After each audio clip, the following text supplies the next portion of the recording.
Este programa tem o apoio da TV Interação, Associação Vida e Trabalho e da Ordem dos Advogados do Brasil, Seção São Paulo.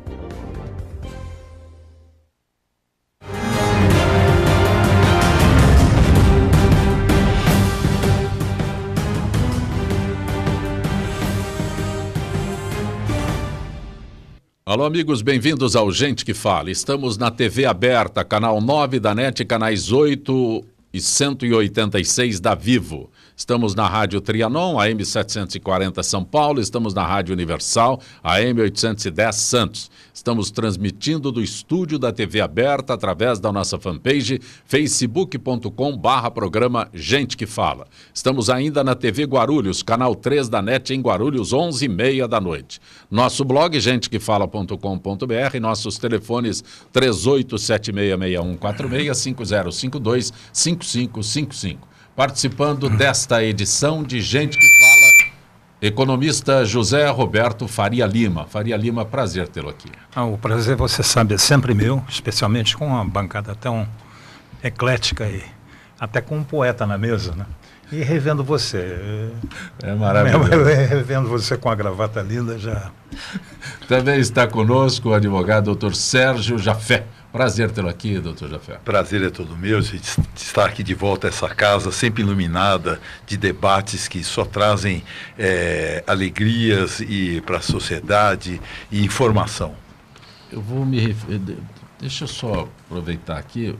O doutor Sérgio Jafé é autor de um best-seller sobre ser síndico é padecer no condomínio. Não é padecer. Não é errado de novo. Não comprando o livro, padece. Comprando, não padece. É o único livro do segmento direto para Exatamente. Isso? É um livro voltado para o público leigo, todo mundo que vive em condomínio vive em pequenas comunidades, né? E sempre são questões controvertidas, apesar de repetidas, são questões muito controvertidas. Nós fizemos uma publicação para o público leigo, não para o público técnico, que é formado de advogados e juízes, e que resolvemos simplificar a vida de quem mora tão próximo uma das outras. Também está conosco a Master Coach Tereza Ferreira. Prazer tê-la aqui, Tereza. Prazer é todo meu, Zancopé, de estar aqui acompanhados de todos vocês. E a gente vai bater um papo hoje muito bacana sobre inteligência emocional, como chegar à alta performance. E a inteligência emocional hoje baseia, inclusive, as reuniões de condomínio, o congresso, as poesias e esse ambiente tão bacana que a gente vai ter aqui hoje. Coletânea Fases da Coletânea Fases, Líder. Isso. São 2 volumes, porque a gente separou um somente para o campo pessoal e um para o campo do empreendedorismo, que aí vai carreira, profissão, essas coisas, tudo baseado na inteligência emocional. Como é que você muda o seu mindset para chegar onde você quer? Também está... Eu anuncio como advogado ou poeta, Mauro Felipe? Um brasileiro. Brasileiro perseverante. Porque o Faria Lima diz, na mesa temos um poeta. O Mauro Felipe é advogado, poeta. Quantos títulos advogado você tem? Tem muito. Poeta tem que ser destacado. Então tem que ser poeta, não é? Quantos títulos? Grande prazer, Zancopé. Prazer estar aqui, lá do Sul, vindo figuras ilustres desse nível intelectual aqui. Não estou falando intelectual como uma minoria. Estou falando intelectual de gente que participa dos debates, até os, como diz, alhures, né, Faria? Prazer. São 4 títulos lançados de 2014 para cá. Praticamente a essência dos 4 livros, depois eu acho que vai aprofundar mais, é exatamente o que nós estamos conversando aqui nos bastidores antes. Tudo tem uma pitada de direito e cidadania, mas em formas de figuras de linguagem. Depois a gente aborda mais Sim. o teu trabalho, a tua poesia, né? Mas Faria Lima, antes que eu aborde aqui o Segurança é Prioridade, você vai ao Rio de Janeiro hoje? Vai assistir a premiação da Tânia? Não, eu tinha que fazer uma opção, então preferi participar com você a convite da Zenilda. Tua filha hoje participa de minha filha mais nova, ela está disputando um prêmio. A Tânia está disputando um prêmio fantástico, ela é diretora de arte nessas feituras de clipes, que é essa linguagem moderna que é utilizada. Ela fez um clipe, como pai a gente fica emocionado, é um clipe genial que ela fez com uma cantora fantástica que é a Floripa Ruiz. Sim. E ela está disputando hoje, eu espero que ela ganhe. Se ela está indicada, o papai, quando diz um clipe genial, tem que ser, não é? É hoje no Rio? É hoje no Rio de Janeiro, é. Olha, nesses debates todos, né, os índices de violência seguem batendo recordes e a segurança pública é tema central no debate eleitoral. Em comum em seus programas de governo, todos os candidatos puxam para o plano federal problema da segurança e prometem aumentar investimentos. Há um detalhe, nenhum deles diz de onde sairão os recursos, né? Aliás, ninguém fala do orçamento também. Faria Lima, Jafé, e, por favor, qualquer um de vocês. Eu acho que o nosso debate eleitoral atualmente é muito genérico, né? Hoje se discute mais a questão do passado do que do presente. Você vê nos debates, só se fala sobre o passado, não se fala sobre o futuro, o que se pretende fazer no futuro. Não sei se eu estou salvo engano. A gente vê que a questão da segurança é um descalabro no Brasil, ninguém toma providência, ninguém tem um plano de ação claro. E aí o que ocorre? Hoje o Brasil é o país da insegurança, se não me engano. Já que está tocando Faria Lima, um grande prazer, além do Zancopé, pessoal, mas tirando um gancho bem rapidinho, bem objetivo, porque o senhor foi deputado.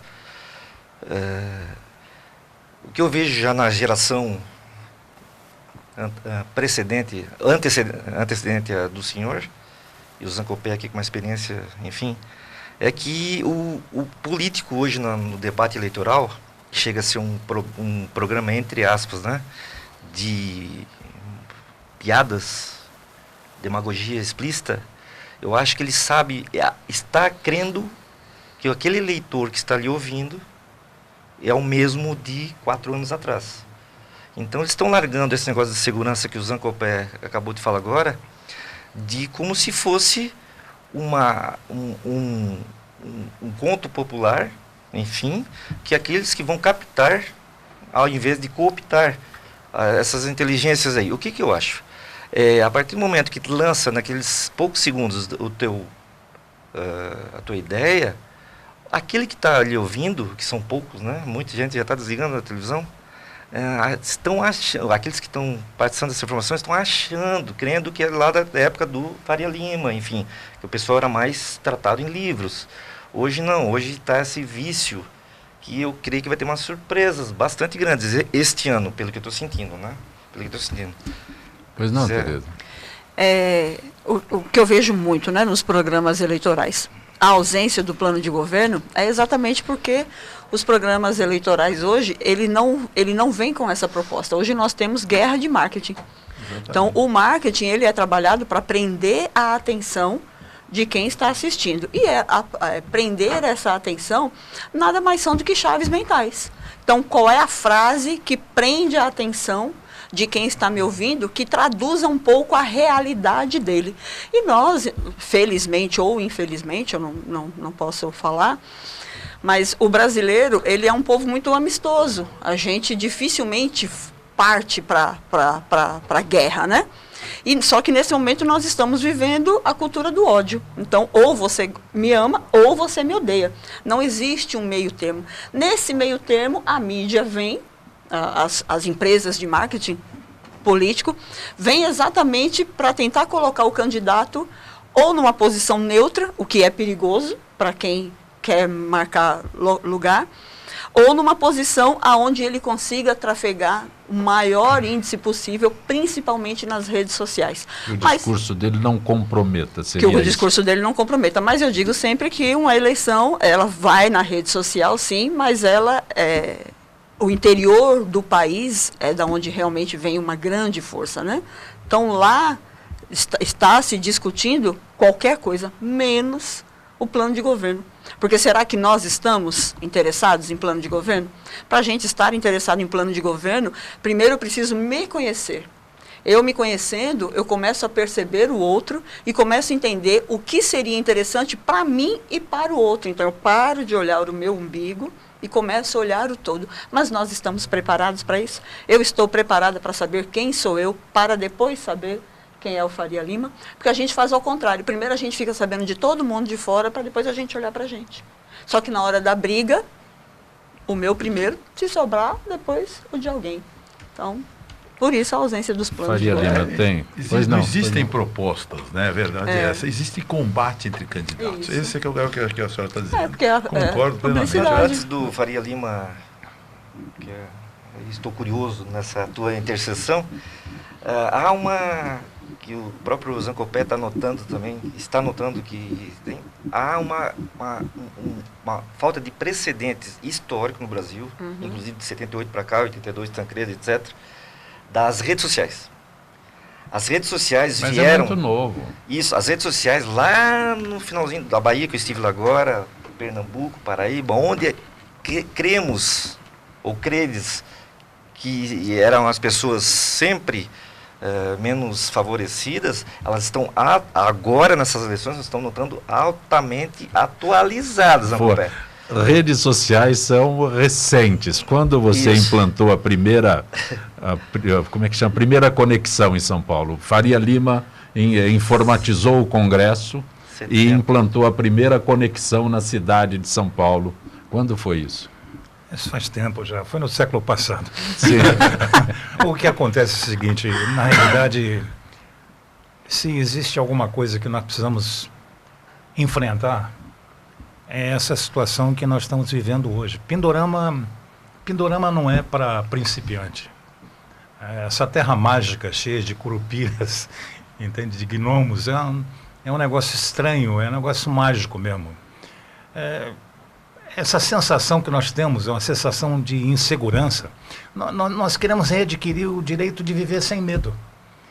Medo é exatamente o oposto ao amor. São conceitos, que eu tento lapidar esses conceitos. O medo é exatamente a ausência de amor. Hoje, você sai de casa e você não sabe se volta. Você... Por exemplo, filho, minha filha está no Rio de Janeiro, no Rio de Janeiro, olha, perigo. Então, aquela sensação, será que ela vai voltar bem? Será que vai acontecer alguma coisa? Essa sensação que hoje é a atmosfera que vive Pindorama, essa terra mágica que nós estamos aqui. A terra dos índios, antes de Cabral. Pindorama. Pindorama é uma terra fantástica. Em Pindorama, entende que nós estamos vivendo hoje, nós precisamos readquirir esses valores antigos. Cultura é alguma coisa que a gente herda. A cultura a gente herda. O conhecimento a gente vai brigar para adquirir, mas a cultura já vem entre nós. Esses algoritmos biológicos que são criados agora, eu gosto muito. Não sei se já leram, eu estou vendo livros aqui, mais ou menos 50% dos brasileiros nunca leram um livro, e nós estamos falando de livros. É uma pena que não se leia os livros. Os livros, eles despertam alguma coisa fantástica que existe dentro da gente, que é a curiosidade. Na hora que você desperta a curiosidade, o teu universo se expande. E hoje, nesse novo mundo que nós estamos vivendo, tudo é transiente.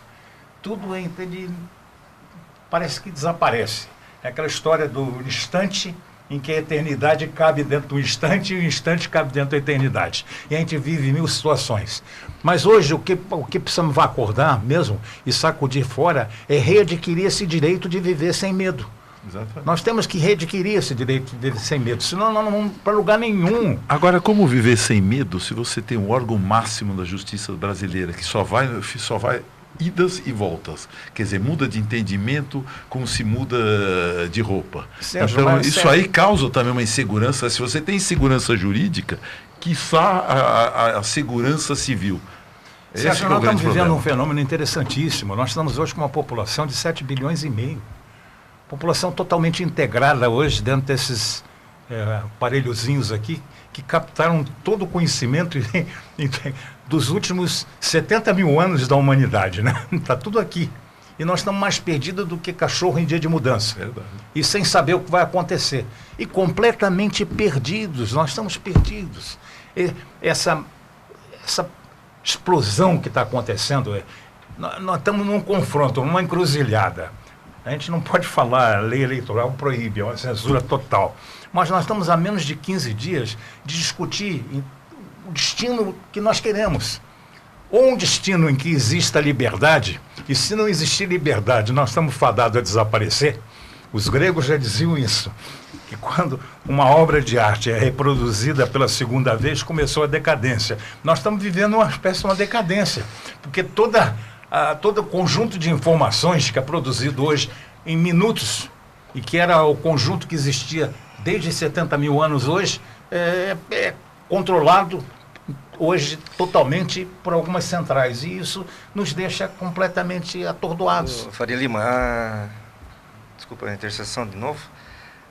Eu, sendo um país republicano, Brasil, né? Continental, vamos propor o seguinte: eu estou saindo de Santa Catarina, que não deixa de ser co-irmão de São Paulo, estou aqui debatendo com grandes jornalistas, advogados, enfim, e Faria Lima. Faria Lima já objeto pessoal, né?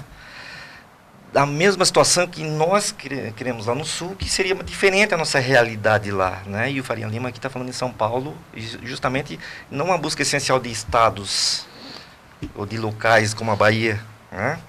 Mas, enfim, a busca não também política vou até lhe contrapor um pouquinho, do próprio Magulhinha, que seria o Supremo. Não, eu acho que a base de tudo, de todos nós que nós chegamos a esse ponto, seria o que Faria Lima citou lá, uma palavra, uma metáfora, mas porém ele falou da base educacional. É lá na nossa cultura, se a gente não herdar nossos valores advindos, até nós chegamos até aqui, porque nós tivemos valores lá, e esses valores já estão vaporizados no Brasil, e daí respinga, para ser mais além, na democracia. Todos os deputados e todos os candidatos agora estão falando muito em democracia, vírgula, sem saber o que é democracia. É a palavra mais desgastada no nosso país. Sem saber o que é. Está no artigo 5º da Constituição. Todo poder emana do povo. Sim. E em seu nome será exercido. Hoje não está havendo isso no Brasil, e há muito tempo, né, Faria? Não emana o poder do povo, está sendo emanado através de instituições com votos monocráticos, com votos unilaterais, certo? Monocráticos é a base de tudo hoje no Brasil, até por causa da cultura do ódio, cultura do eu sei mais que você, e a cultura também de achando que o outro sabe menos que eu.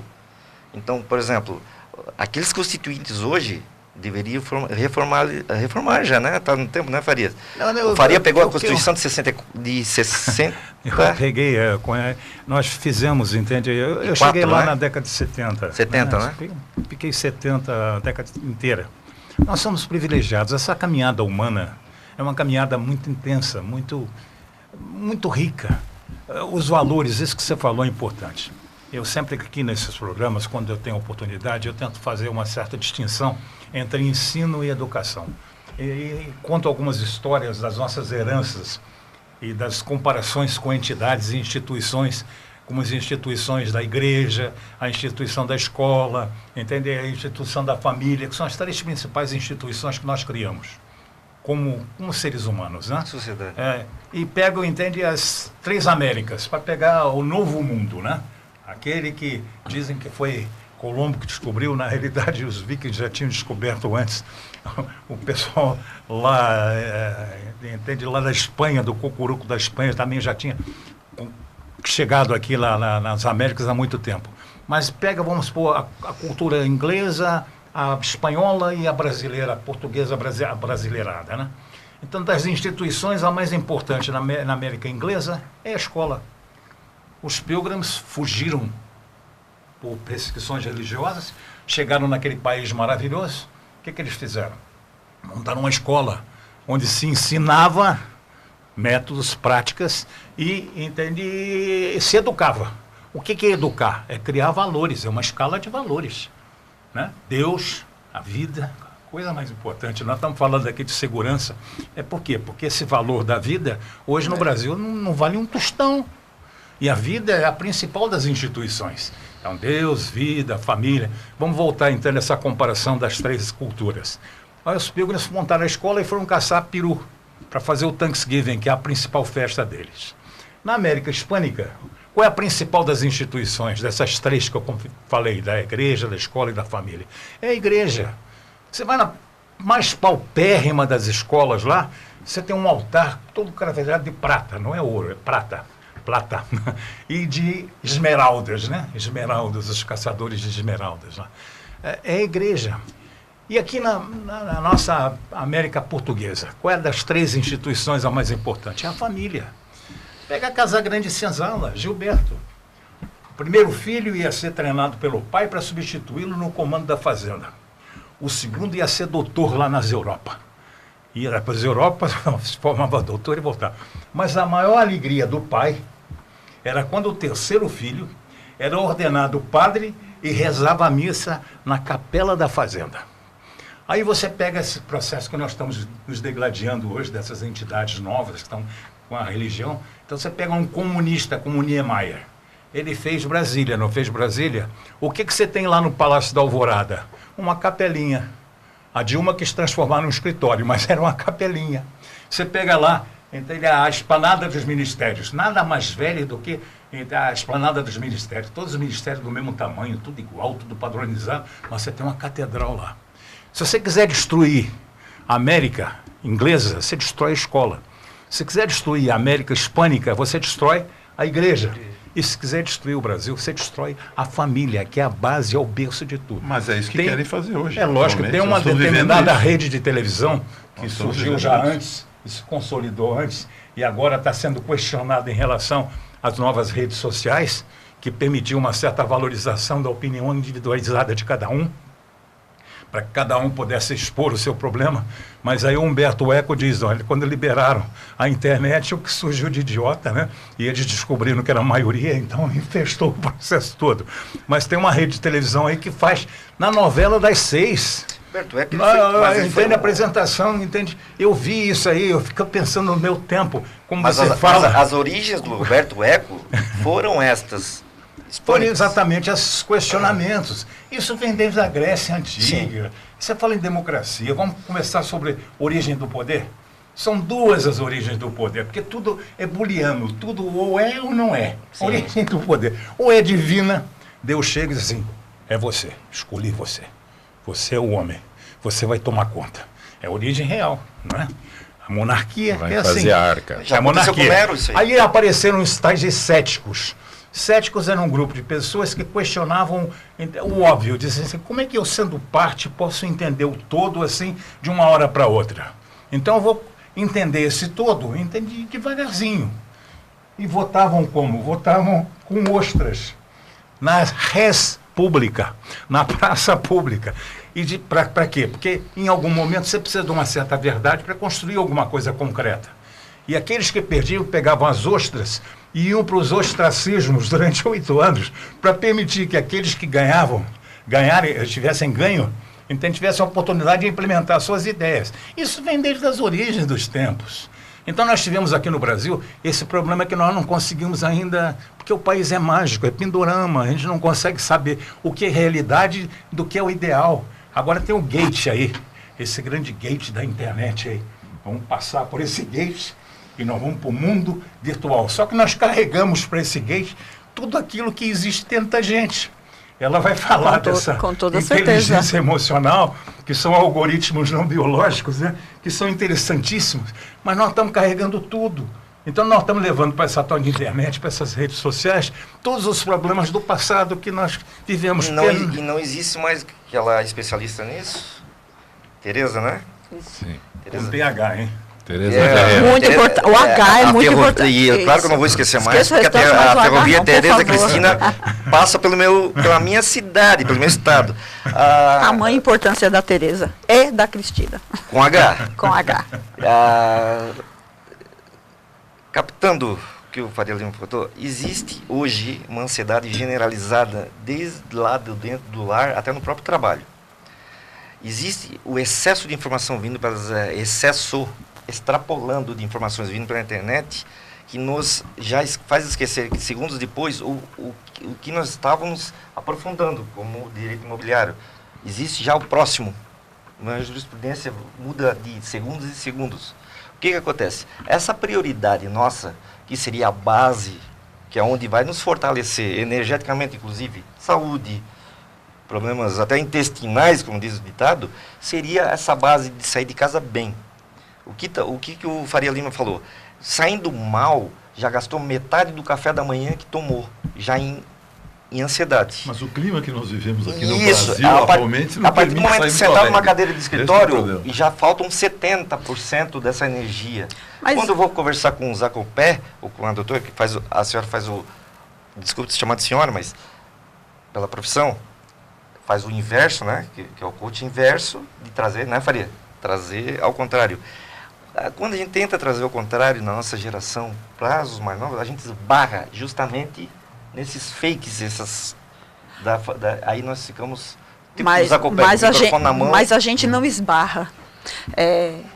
Faria Lima nos disse aqui sobre o medo, né? O medo, ele é também, além do que o senhor falou, o medo é a ausência do conhecimento. Do que eu não domino, eu tenho medo. E a nossa existência, seja no Brasil, seja em qualquer lugar, ela é baseada em 3 situações. O meu campo mental, o que é a minha razão, que são somente 20% de tudo que eu faço no dia. Somente 20%. Aliás, no máximo. A ciência diz que é 12, tem alguns especialistas que dizem que é 16, 17. Eu costumo dizer que é 20 para não arrumar muita confusão. Mas a gente sabe que não passa dos 15. Eu acho que é 17. Então, no máximo 20% de todas as minhas ações durante o dia... com o número, já fez as contas dele. Pois é, pode ser 13, pode ser... Como é que é o outro? 14? Não, 13 ou 16, ele quer o número primo aí. Assim, se você não tem esse conhecimento todo, a sua razão, ela só te traz 20%. Os outros 80% que você faz, da onde vem? Vem da sua segunda base, que é o seu subconsciente, que ali estão os seus sentimentos.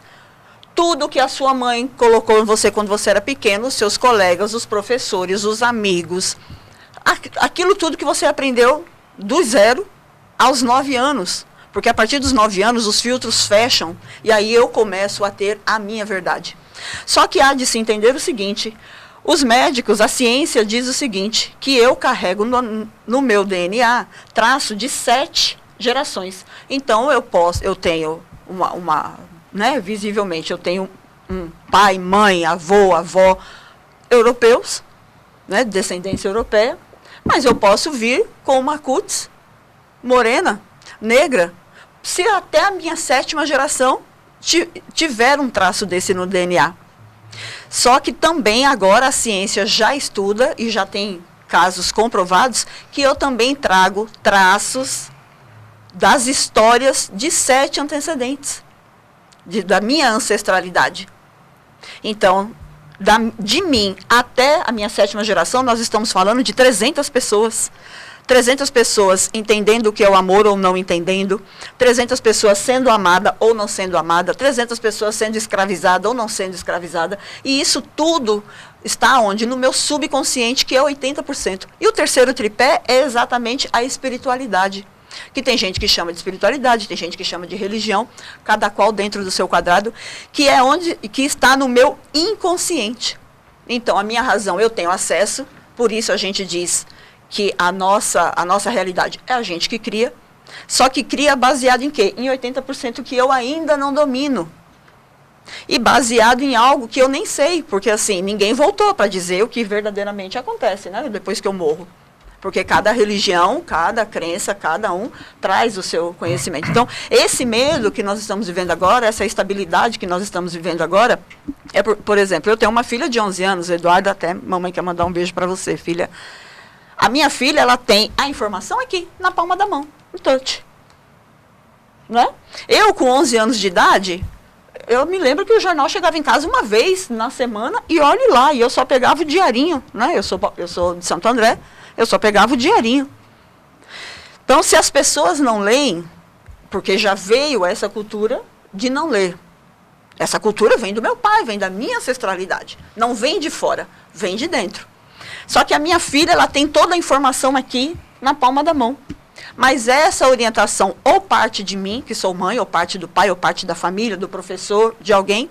Mas a minha filha, com 11 anos de idade, ela tem uma base psicológica, ela tem uma base sustentável dos valores que eu, como mãe, coloco, para ela conseguir ler tudo e ela entender que aos 11 anos ela não tem que se sensualizar, ela entender que aos 11 anos o cabelo dela é enrolado e está tudo certo, ela entender que aos 11 anos ela não estuda numa escola privada, mas a escola pública também tem bons livros.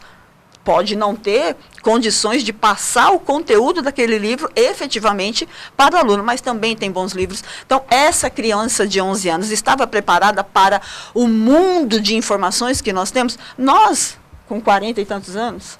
Gostou, né? Agradecemos todos. Repita, agradecemos todos. Faria Lima, o parto da mamãe foi dentro do Congresso. Por isso que ele estava lá desde sempre. Dos anos 70, nasceu no Congresso, o parto da mamãe foi lá.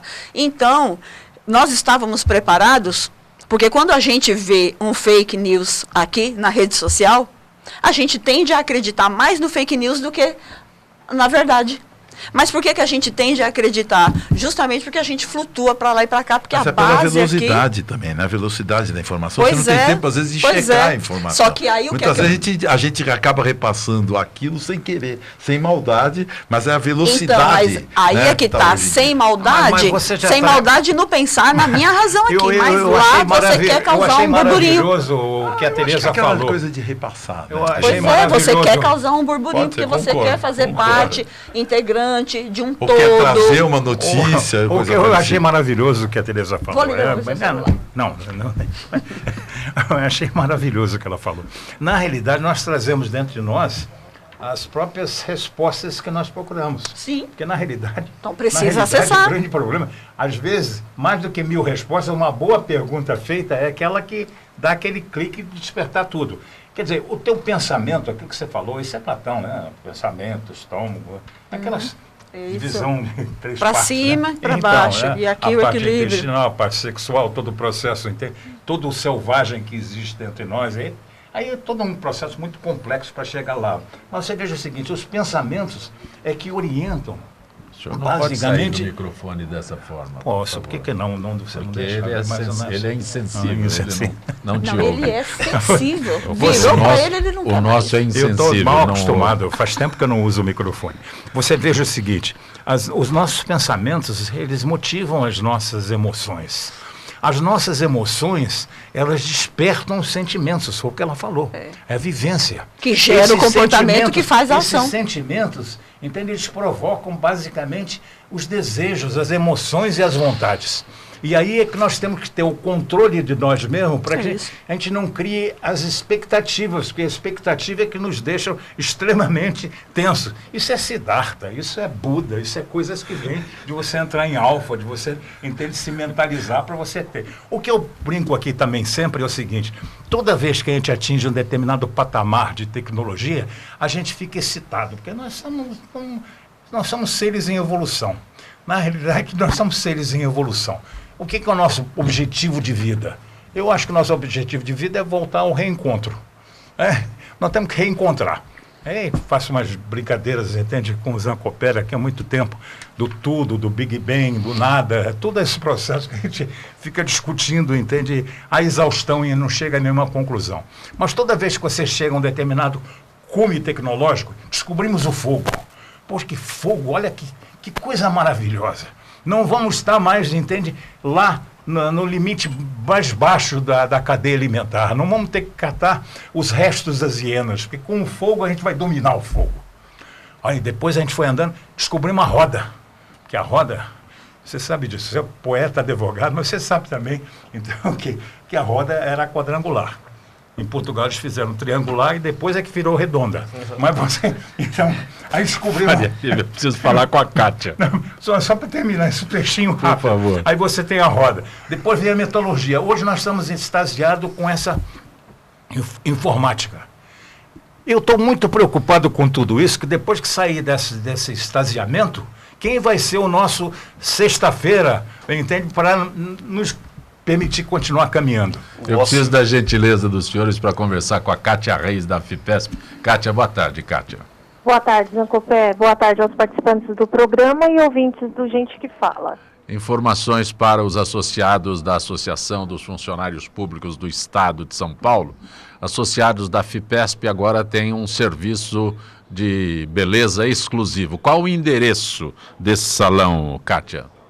Zancopé, bem perto da sede social, na rua Doutor Bittencourt Rodrigues, no número 88, segundo andar, conjunto 202, Centro.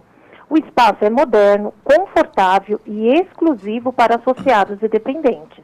O salão funciona de segunda-feira a sexta-feira, das 8h30 às 17h30. Quais serviços o associado encontra, Kátia? Então, o salão trabalha com manicure, pedicure, cabeleireira, serviço de depilação, sobrancelha, limpeza de pele, massagens variadas, entre outros, e por preços bem abaixo do mercado. Os profissionais são todos especialistas na área. E quem pode utilizar esses serviços? Zancopé, como dito anteriormente, apenas associados e dependentes. E esses devem apresentar carteira social com foto, além de estar em dia com suas mensalidades para com a FEPESP. Para marcação de dia e horário, às quintas e sextas-feiras, os interessados devem ligar para o telefone 3188-3100, ramal 240, com uma semana de antecedência. De segunda-feira a quarta-feira, o atendimento será por ordem de chegada. Mais informações pelo 0800-771-7144. Bom, eu como associado, a pergunta que eu faço é como eu posso pagar, né? Posso usar o cartão para pagar? Então, pelo valor já ser mais em conta, o salão não trabalha com cartões, mas aceita cheque para tratamentos de cabelo e cuidados estéticos, que pode ser parcelado em até 3 vezes. Já manicure e pedicure, apenas em dinheiro. Caso seja fechado um pacote de tratamento e a cliente não compareça a alguma sessão, o valor não será abatido.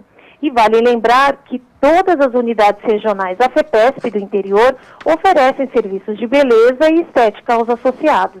Kátia, agradeço mais uma vez tua gentileza com o nosso Gente que Fala. Uma boa tarde, Kátia. Boa tarde, Zancopé. Parceria que o Gente que Fala mantém com a FIPESP, Associação dos Funcionários Públicos do Estado de São Paulo, desde o seu início, e estamos já no 18º ano de Gente que Fala no ar.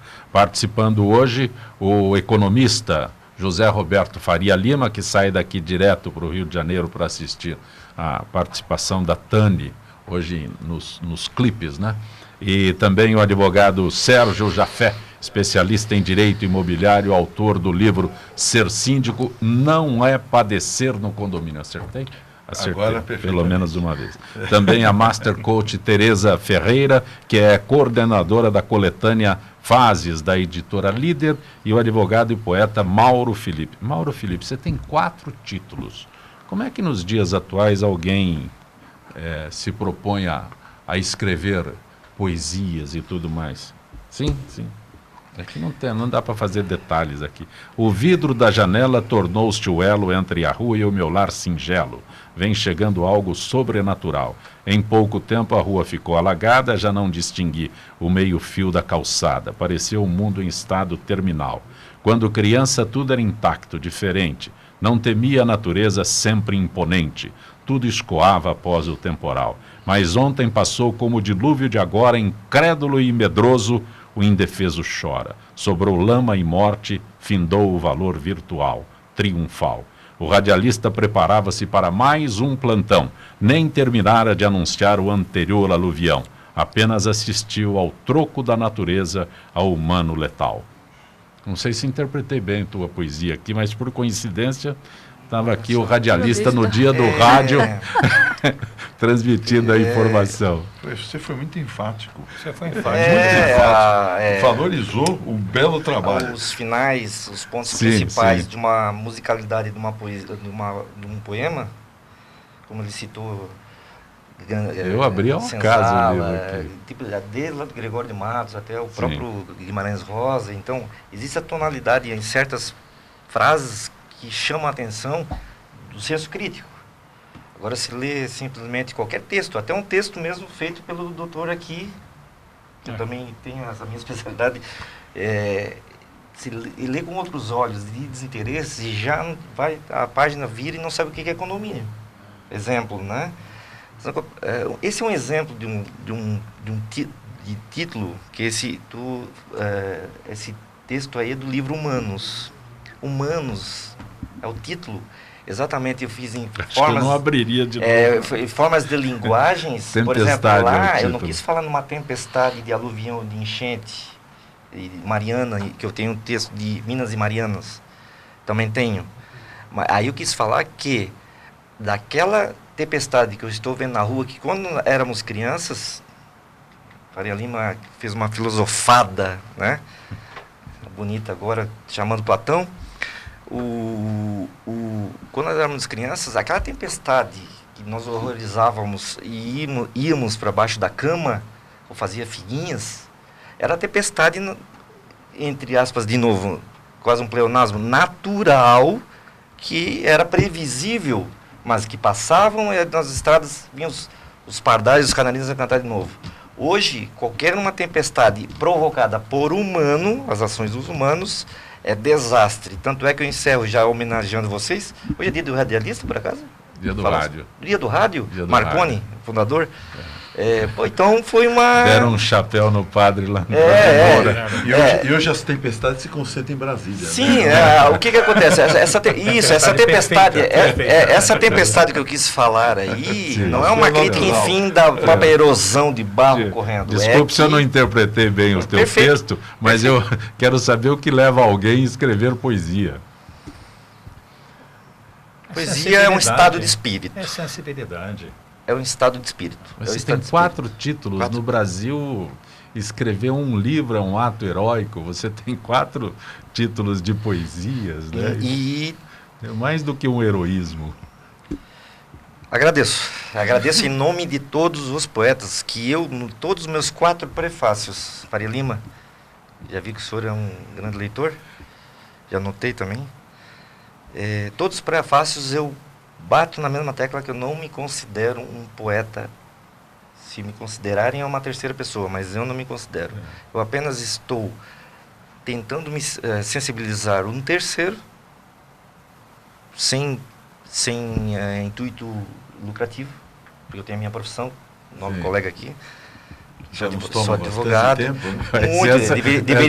Deveríamos ter uma aposentadoria especial. Sim, não se vive de vender livros no Brasil. Isso, o Brasil. Mas isso aí é generalizado. Perdemos para a Europa, óbvio, né? Mas no Brasil, já escrever um livro, né? Da Tereza sabe, já é uma briga. Imagina lançá-los autopublicado, inclusive. Sim. Todos 4 autopublicados.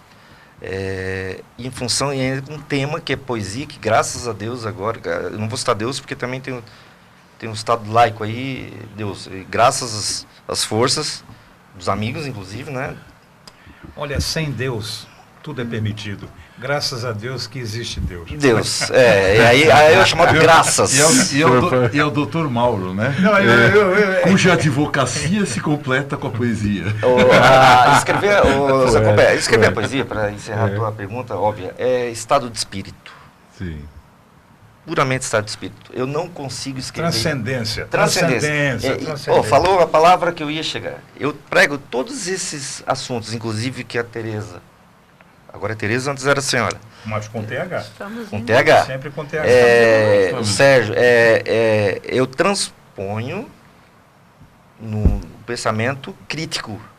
Eu não faço aquelas poesias ou poemas, textos, em que tipo o cabelo do Faria Lima aí, batendo das cortinas nos cabelos do Faria Lima, né? Que rima.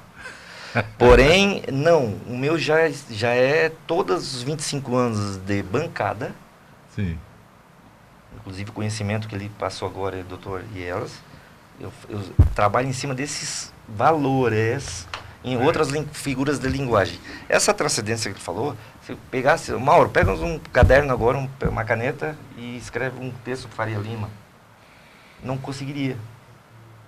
Tem um momento certo, né? É bilhetinho no papel. Tem um momento certo. Nós teremos amanhã um evento aqui dos livros Fases, é isso? Isso. Eu tenho 2 aqui, da Autodescoberta à Alta Performance e Transformando Empreendedores em Empresários. Empresários. Que são as fases? Eu digo que nós passamos por 10 fases na nossa vida, inevitavelmente vamos passar por elas em várias vezes, mas elas são sequenciadas. Começa na superação, e aí, Tereza, por que começa na superação? Eu trato a vida aqui, depois que nasceu. Então, a superação, eu estou dentro da barriga da minha mãe e nasci. Já é a minha primeira superação, porque até então eu respirava por ela e era alimentada ali. Quando eu saio, é uma superação, porque eu preciso dar primeira respirada, então eu preciso fazer isso. Quando eu faço isso, eu entro inevitavelmente, imediatamente também, para a minha segunda fase, que é o autoconhecimento. Então, quando eu supero, respiro sozinha, eu me conheço. Eu falo, eu tenho essa habilidade. Então, é a nossa primeira habilidade que a gente percebe. A partir daí vem as outras fases, que é a comunicação. Como que eu comunico isso?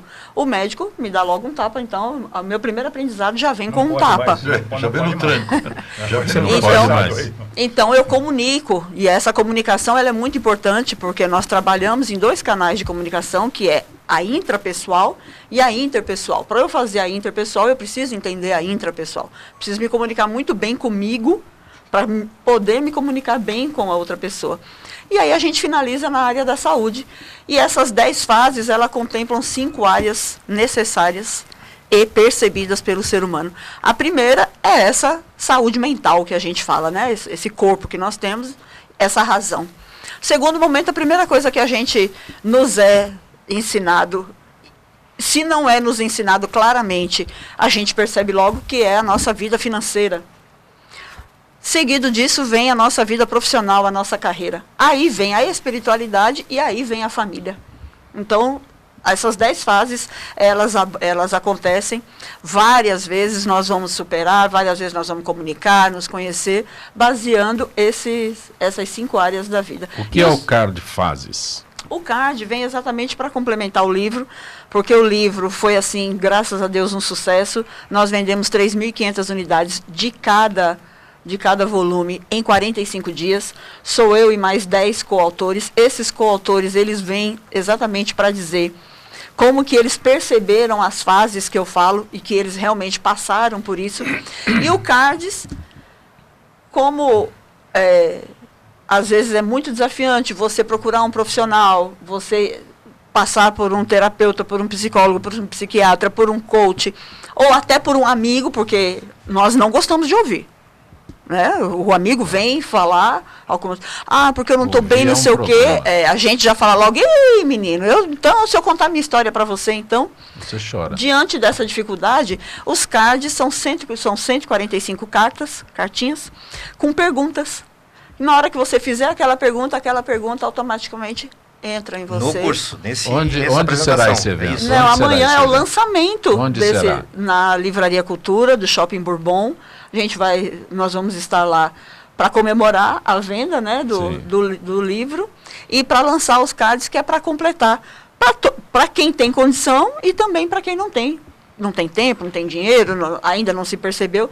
Então as cartas, elas vêm ali com 145 perguntas, passando por todas as fases. Então, de repente, você não sabe em que fase você está, você vai lendo e você, inevitavelmente, você vai entender. E você pode me perguntar, Tereza, por que é tão importante eu entender a fase que eu estou? Quando eu entendo a fase que eu estou, automaticamente eu vejo qual habilidade eu estou usando ali. Se eu sei qual é a habilidade, eu mergulho em mim, entendo como que isso funciona e trago essa habilidade para a alta performance. E aí começo a desenvolver, né? O antídoto do pensamento da escassez, porque o brasileiro trabalha no pensamento da escassez, a gente começa a trabalhar o pensamento da abundância. Então a gente para de perceber a falta e começa a entender o que já existe e pode ser usado a seu favor. Doutor Sérgio, você acha que um síndico conhece a fase que tal ou não? Olha, nem o síndico, nem atualmente os dirigentes desse país, né? A verdade é que hoje em dia a gente vive numa tensão tão grande com tudo, que realmente tudo que for, se puder racionalizar dentro de você, para que se possa daí extrair um raciocínio lógico, inteligente, administrativo, aí é bem-vindo. Mas nem sempre acontece. O Mauro Felipe teve a intenção, a iniciativa de escrever esses livros de poesia, né? A Tereza Ferreira também teve a iniciativa de escrever esses livros de fases aqui, e você teve a iniciativa de, dentro de um segmento de síndico, que eu não consigo entender como alguém aceita ser síndico nesse país. Sabe o que acontece? Na verdade, é o seguinte, hoje tudo é custo, né?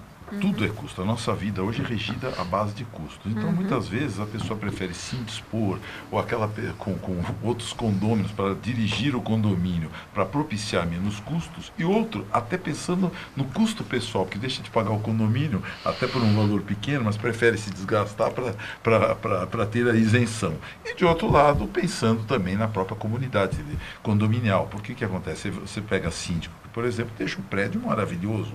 Você pega síndico que desvia dinheiro do prédio. E o prédio, aqui, até aqui, né, você está dizendo aqui, uma incorporadora vai fazer 35 torres. Né? Você imagina 35 torres. Ou seja, calcule aí, vamos dizer aqui, que seja aí uma faixa de 600 apartamentos. Isso é uma cidade.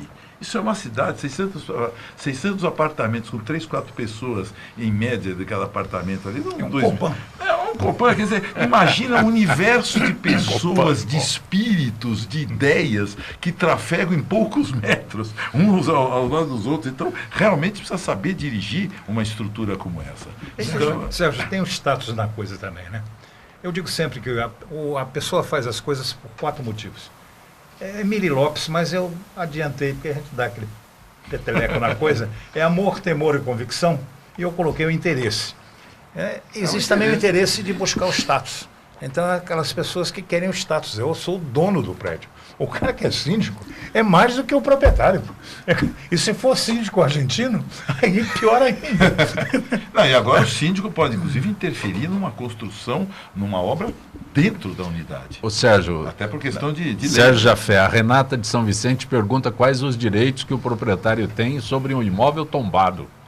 Bom, e o imóvel tombado restringe muito o direito de propriedade, né? Você pode usar o imóvel, mas não pode vender esse imóvel, não pode alterar a característica do tombamento, e então o uso da propriedade fica realmente muito restrito. Então, dá licença, posso transferir a pergunta para o Faria Lima, que tem um imóvel tombado no Rio de Janeiro? É lamentável, você não pode fazer nada. Não pode fazer nada. E por coincidência, agora harmonizou a conversa. A Renata, a pergunta... Sim. Uma pergunta muito boa. Que vai além, a pergunta da Renata, né? De qual localidade, que cidade que ela é? Ela é do litoral.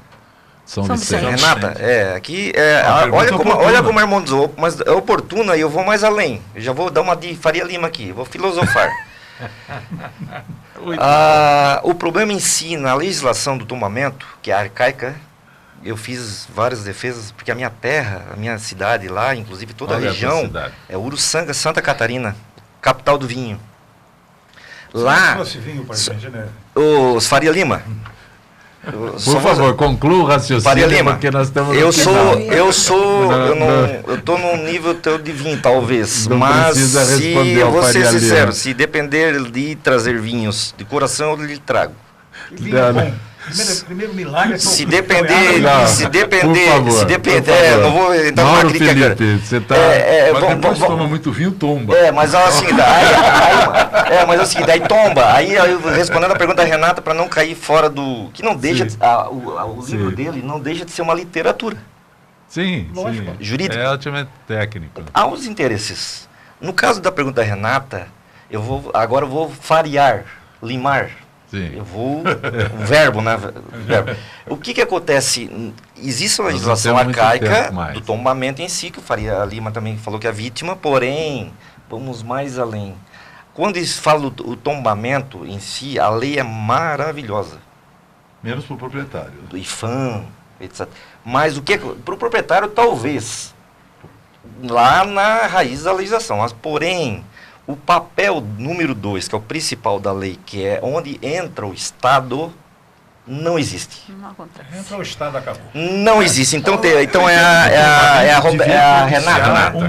Renata, eu queria fazer o seguinte, o resumo do tombamento deveria propiciar uma indenização. Omissão, depredação, tudo indireta. Olha, nós não temos mais tempo. Onde eu encontro humanos, espectros, ócio e novo, que são os títulos dos teus livros? Tem algum site, alguma forma? Brasil inteiro, através das grandes livrarias, Cultura, Saraiva, Sim. Inclusive... Mas você tem um site teu? Tem o Mauro Felipe, com Sim. 2 F, o Felipe, tudo italiano, F-E-L-I-P-P-E. 2 P's e E no final. 2 P's. Todo o Brasil, tem o meu Facebook, Mauro Felipe, Instagram, Mauro Felipe, lá indica todas as livrarias, mas Brasil Nacional é Saraiva, Cultura... Tereza Ferreira, onde eu encontro Fases? Pode entrar no nosso site www.fasestreinamentos.com.br ou nas nossas redes sociais. Esse Fases é com FH. Com PH. Com PH. Aí posso fazer posso fazer um marketing direto, já que é literatura também? Para quem quiser comprar o livro da Tereza, com H, o Fases, botar seu H por querer, esse H no Fases... É porque o Fases leva você... Ele não é com PH. Pois é. Não dá tempo. Não, Jafé, onde mas tem lá a história, entra no site que tem a história. Onde eu encontro? Nas grandes livrarias de São Paulo e do resto do Brasil, o livro tem vendido bem e tem sido aí de uma boa ajuda para quem mora em condomínio. Agradeço ao Faria Lima. Os 3 problemas do síndico. É CCC, criança, carro... e criado. Faria Lima, para você. Confusão. E confusão. Eu digo sempre do Faria Lima, que vocês não sabem, mas quando jovem foi aos Estados Unidos estudar cérebro eletrônico. Não existia computador na época, o computador veio depois. Mas uma pessoa maravilhosa que eu faço questão de receber sempre com muito carinho aqui. Tereza Ferreira conosco também, o Sérgio Jafé e o poeta, advogado Mauro Felipe. Agradeço ter vindo de Santa Catarina para participar do nosso Gente que Fala. Estaremos de volta amanhã, sempre com direção do jornalista Fausto Camunha. Gratos, até lá.